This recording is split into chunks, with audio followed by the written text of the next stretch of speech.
Yeah, I will call you later. Okay, bye. Take care. Good morning, ma'am. Good morning. তুমি কি ইংরেজি জানো? Yes, ma'am. আমি ইংরেজি জানি।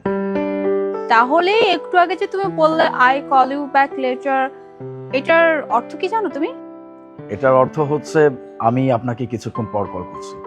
ও আচ্ছা, তার মানে তো তুমি এটা অর্থ জানো। আচ্ছা, তুমি কি লেখাপড়া জানো? Yes, ma'am. Of course.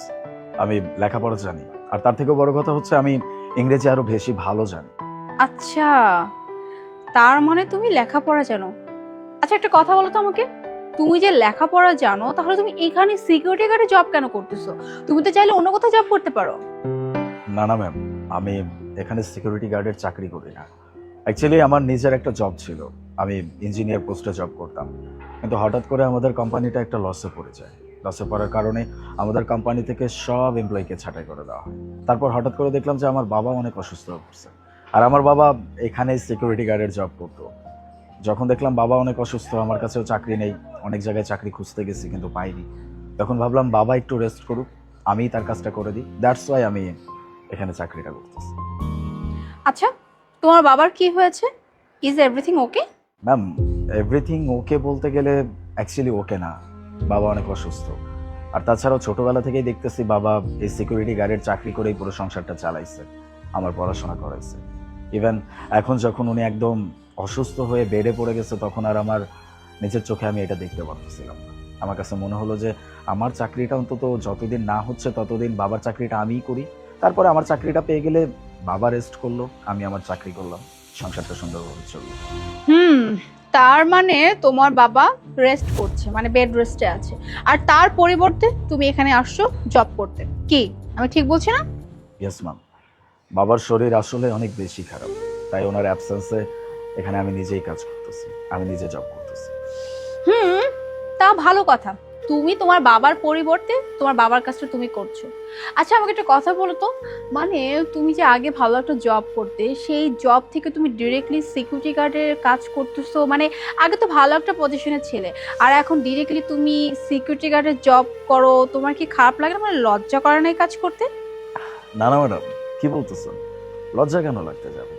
সেই ছোটবেলা থেকে দেখে আসতেছি বাবা এই সিকিউরিটি গার্ডের চাকরি করে পুরো সংসারটা চালাইছে। যে চাকরিটা আমার বাবা করছে সেটা আমার করতে কেন লজ্জা লাগবে? এই চাকরিটা করেই তো আজকে আমাকে বাবা এত যোগ্য করে তুলতে পারছে, পড়াশোনা করাইতে পারছে, আমাকে একটা ভালো অবস্থানে নিতে পারছে। হ্যাঁ, এখন একটু খারাপ সময় যাচ্ছে, দ্যাটস ওয়াই হয়তো আমার এটা করতে হচ্ছে। তাই বলে যে আমি এটাকে ছোট করে দেখবো তা কিন্তু না, কারণ দুনিয়ার কোনো কাজই ছোট না। প্রতিটা কাজের নিজ নিজ জায়গা থেকে একটা সম্মান আছে, সেই সম্মানটা আমাদের সবারই বোঝা উচিত। আর তাছাড়াও যেখানে আমি আমার বাবার জন্য কাজ করতেছি সেখানে অবশ্যই আমার কোনো লজ্জা থাকা উচিত হবে না। আর আমার বাবা যেভাবে অসুস্থ হয়ে পড়ছে, এখানে যদি আমি না আসি তাহলে আমার বাবার চাকরিটাও চলে যাবে, দিন শেষে আমাদের সংসারটা চলবে না। আর সব কিছুর ঊর্ধ্বে একটাই কথা, আমি আমার বাবার অনুপস্থিতিতে তার জায়গায় চাকরিটা করে নিজেকে অনেক গর্বিত মনে করতেছি। তোমার বাবা যে এই কোম্পানিতে সিকিউরিটি গার্ডের জব করতো, আচ্ছা তুমি কি জানো এই কোম্পানিটা কিসের কোম্পানি? না তো ম্যাডাম, আমি আসলেই জানি না যে এটা কিসের কোম্পানি। আমি তো জাস্ট এখানে সিকিউরিটি গার্ডের চাকরিটা করার জন্য চলে আসছি। আচ্ছা ঠিক আছে, কোনো ব্যাপার না। অ্যাকচুয়ালি এটা হচ্ছে একটা টেক কোম্পানি। কি বলতেছে ম্যাডাম, সত্যি এটা একটা টেক কোম্পানি? তাহলে তো আমার অনেক কাজে আসবে, কারণ আমি নিজে একজন সফটওয়্যার ইঞ্জিনিয়ার। আই নো যে তুমি একজন সফটওয়্যার ইঞ্জিনিয়ার, আর এর জন্যই তোমাকে এই কথাটা বলা। আর তোমার জন্য একটা গুড নিউজ আছে, লাইক আমি বলতে চাচ্ছি যে আমাদের কোম্পানিতে একটা পোস্ট খালি আছে সফটওয়্যার ইঞ্জিনিয়ার। সো আমি চাচ্ছি তুমি আমার কোম্পানিতে জয়েন করো। আর এখানে জয়েন করার জন্য তোমাকে একটা ইন্টারভিউ দিতে হবে। যদি তুমি ইন্টারভিউতে পাশ করে যাও তাহলে তুমি আমার কোম্পানিতে সফটওয়্যার ইঞ্জিনিয়ার হিসেবে জয়েন করতে পারবে। ম্যাডাম, আমি বিশ্বাস করতে পারতেছি না, আপনি সত্যি বলতেছেন? ইয়েস, আমি যা বলছি একদম সত্যি কথাই বলছি। আর তোমার মতো মানুষ আজকালকার পাওয়াটাও খুবই টাফ, কারণ যে মানুষ এত বড় একটা জব ছেড়ে এরকম সামান্য একটা সিকিউরিটি গার্ডের জব করতেছে, তাও কোনো প্রকার লজ্জাবোধ ছাড়া, তাও কিনা শুধুমাত্র তার বাবার জন্য।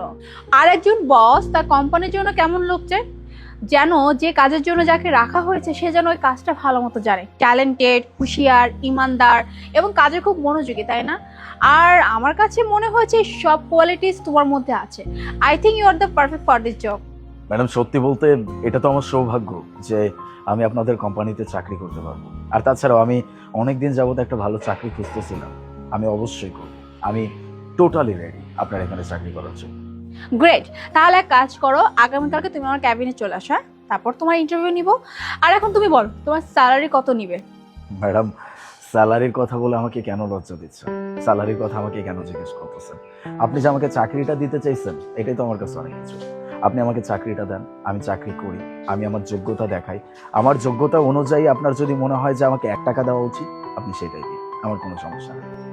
আচ্ছা ঠিক আছে, তাহলে আমি তোমার প্যাকেজ 13 লাখ করে দিচ্ছি, হ্যাঁ?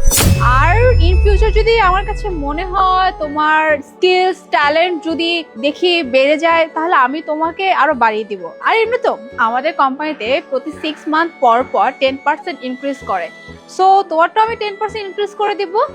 আর আই থিঙ্ক এতে করে তোমারও সুবিধা হবে, লসও হবে না, আর আমাদের দুজনের জন্য এটা ভালো, কি বলো? Thank you ma'am, thank you very much. আমি আপনার কৃতজ্ঞতা কিভাবে স্বীকার করব সত্যি আমি এটা বুঝতে পারতেছি না, তবে আমি আপনাকে এটা প্রমিস করতেছি, আমি মন প্রাণ দিয়ে কাজ করব যেন আমার এবং আমাদের এই পুরো কোম্পানির উন্নতি দিন দিন বাড়তেই থাকে।